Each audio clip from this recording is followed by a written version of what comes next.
What's up, fight fans? This is JD at Bvtnews with a quick news update. Y'all know I got to give y'all the latest and greatest news in the sport of boxing. With that being said, man, let's talk about, the most hot button fighter in the sport of boxing right now, Mr. Teofimo Lopez, new 140-pound champion who just recently knocked off decisively the former 140 undisputed champion, Mr. Josh Taylor. Now, Teofimo Lopez did another, interview with the media, and that he's had a lot of quotables lately that have had him in the headlines, had his family, had a lot of people worried about what T.O. might say when he steps in front of a camera. But nevertheless, man, he did another interview, and in this particular interview, man, he took some real shots at the four kings, as we once called all of them. That's Teofimo Lopez, Ryan Garcia, Gervonta Tank Davis, and Devin Haney. So he sent some real shots at three of them. Now, he didn't really send any subs at Shakur Stevenson. He didn't really send, any subs at any other fighters, but he definitely sent subs at those three in Devin, Ryan, and Tank. Now, with Devin, he dissed Devin by talking about how Devin is at last in the pecking order behind a Tank Davis, a Shakur Stevenson, and other fighters. So he kind of really threw a little bit of shade at Devin, which they have their long-standing feud going back to before Devin the Dream Haney was even aligned with Top Rank.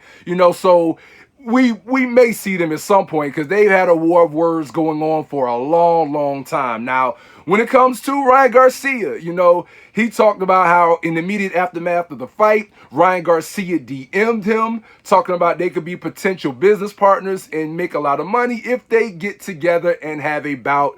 Teofimo said that he looked at the message, left them on red, deleted the message, didn't pay it any kind of attention. So he pretty much curved Ryan Garcia completely. Now, the most interesting and most disrespectful comments of all were towards Mr. Gervonta Tank Davis. Y'all take a quick listen at what Mr. Teofimo Lopez had to say about Tank Davis. Yeah, I signed a contract. Let's say, with Tank, and we face each other. They'll find a way to postpone the fight and keep postponing the fight, having me wait my time. And if I pull out, what's everybody gonna say? Teofimo pulled out. He ain't scared. Don't forget the rehydration clause he likes to do on guys. That's a pussy move. I know, I agree. Okay, Tank, hold up. Gervonta, you a fucking pussy. You are a bitch. I don't care what anybody says. You can be all that rah-rah thug life and scream and jock your head on Chief Keith Sosa. Man, with your dick-sucking lips. Get out of here. Would you? Now, when you listen to these comments about Tank Davis, I must say that, I can tell that it seems like the playbook that he's now trying to run is disrespect Tank. He's the money man in boxing.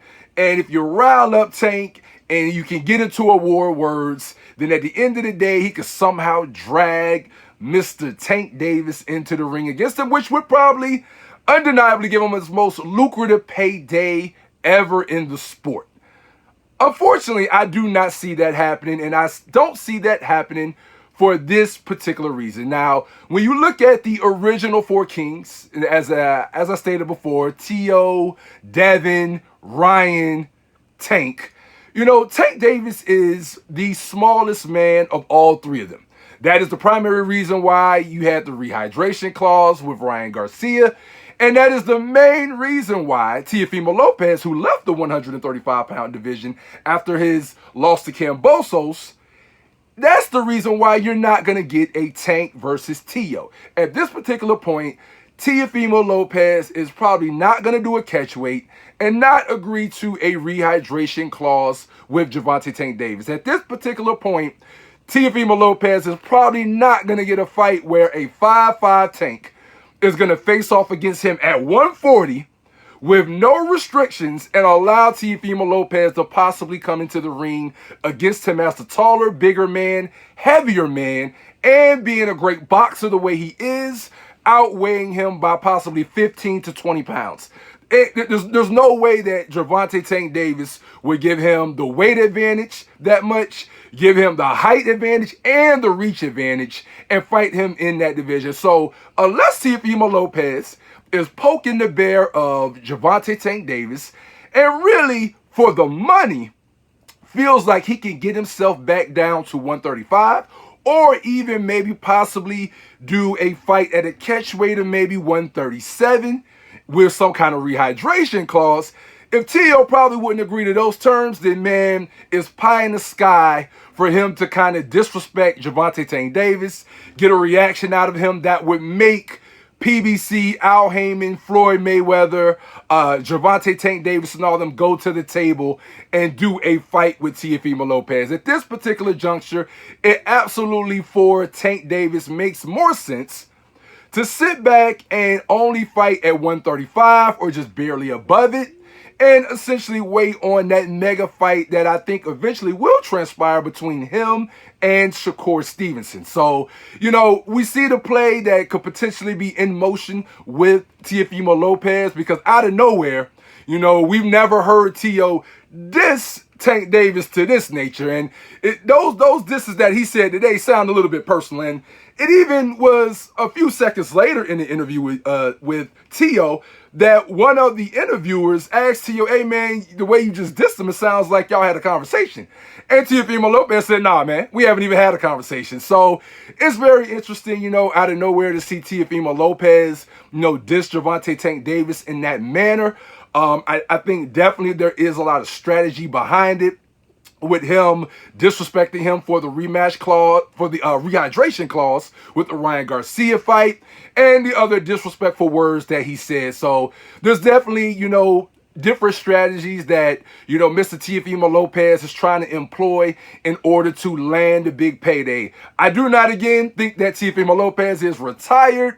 I think that he is using this as an angle to possibly get a more lucrative deal. He even made mention in the interview today that he has about 6-7 months left on his top rank deal.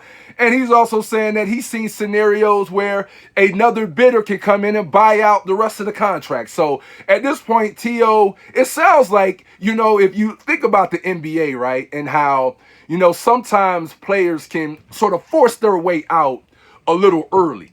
It sounds like, you know, he's trying to throw it out there to other suitors, other promoters, other people who may have a bag that, hey, man, I'm trying to become a free agent right now. I'm not trying to give top rank Bob Arum and ESPN not one more fight. So if you feel like you want Teofimo Lopez, I am open for business. So we will see what happens with Teofimo Lopez, man. Again, man, I don't put anything behind the disrespectful diss to Tank Davis. You know, I think that's just a ploy to see if he could pull Tank into negotiating a deal and drum up interest in that fight. But at the end of the day, man, unless he's going to go down and weight, go to a catch weight, or agree to all the A-side restrictions that you know that a Tank Davis is going to have as the smaller guy, man, that's pie in the sky in my estimation. I'd be thoroughly surprised if we get that bout. But nevertheless, man, y'all let me know in the comments what y'all think about Teofimo Lopez and his latest comments